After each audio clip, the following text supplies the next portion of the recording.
These latest headlines from ABC15 are sponsored by Lerner and Rowe Injury Attorneys. One call, that's all.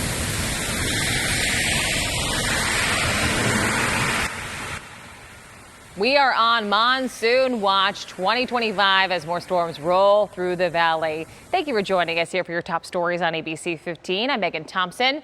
ABC 15 viewer South Salina sending in this video. Man, look at that, of those lightning strikes and flashes all across the sky. Along with the light show, there was heavy rain across the valley too. Nicholas Leeming sending in this video of the rain and the water cascading off the edge of their roof there, just showing the amount of rain falling in that area. And it did cause a lot of problems, though, for those who had to hit the road. Drivers, we spotted several stalled vehicles on the US 60 and the 101 there in the East Valley. The roads flooding, causing the ramp to be shut down for a bit. A special thanks to ABC 15 viewers for sending in these images from across the valley. Be sure to send in your pictures and videos for us to share at abc15.com. You might just see them in one of our ABC 15 newscasts.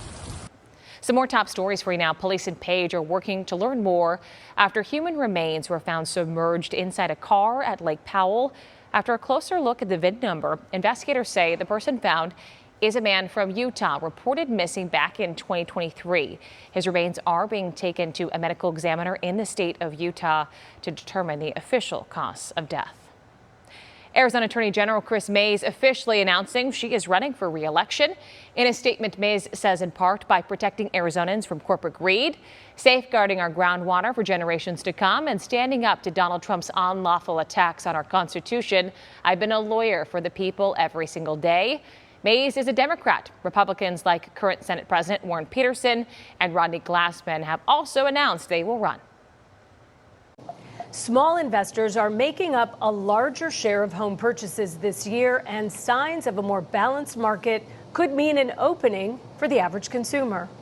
This property has 4 bedrooms. Just ask realtors, and they'll tell you the housing market is making some shifts. So that inventory over the last 3.5 years has jumped up, and to now we have real inventory. Jeff Lichtenstein owns Ecofine Properties in South Florida. So you have a lot of people right now who are selling, whether it's land or homes, who are willing to deal. Inventory is going up, but home prices and mortgage rates are still high, sidelining many would-be first-time home buyers. All you can do is save, and even then it may not be enough. Investors are stepping in. A study from Cotality, a firm that tracks property information and analytics, found that in January, investors accounted for 32% of single-family home purchases nationwide, dropping to 29% in June, which is still a record high. But those investors might not be what you're imagining. Small investors, those owning less than 10 properties, are the most common, making up 14% of purchases. Medium-sized investors owning less than 100 properties make up 10%. The reason that the small investors are thriving is that they're more agile in this market, and they don't need to make as big of a profit center as some of the larger ones. Large and mega investors collectively account for 5% of purchases, according to Cotality's data. Some of the larger builders, larger investors want to get a certain return on their money, or they may have problems with crews because of the deportations and some of that going on. Lichtenstein said the market is seeing more must-sell homeowners who need to sell for financial or personal reasons. But average consumers might not need to wait for interest rates to go down. When your interest rates are where they are right now, it gives the buyer a lot more bargaining power when they are going in and making an offer. Experts tell us the shifts are a sign of a more balanced market to come. I think we'll have a good 2026 because of all these factors coming into play. Holly Furfer, Scripps News Group, Atlanta.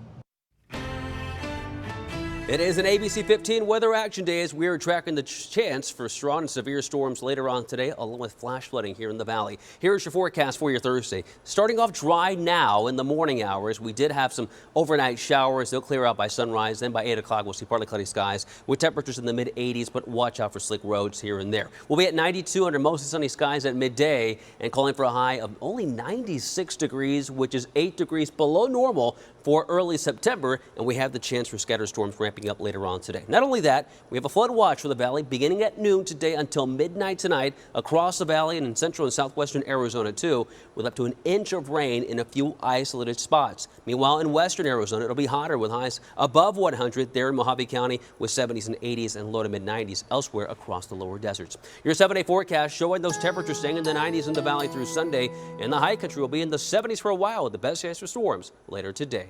We will have another update for you tonight. Until then, get the latest news, weather, and traffic at abc15.com, or you can download that free ABC 15 mobile app. These latest headlines from ABC 15 are sponsored by Lerner and Rowe Injury Attorneys. One call, that's all.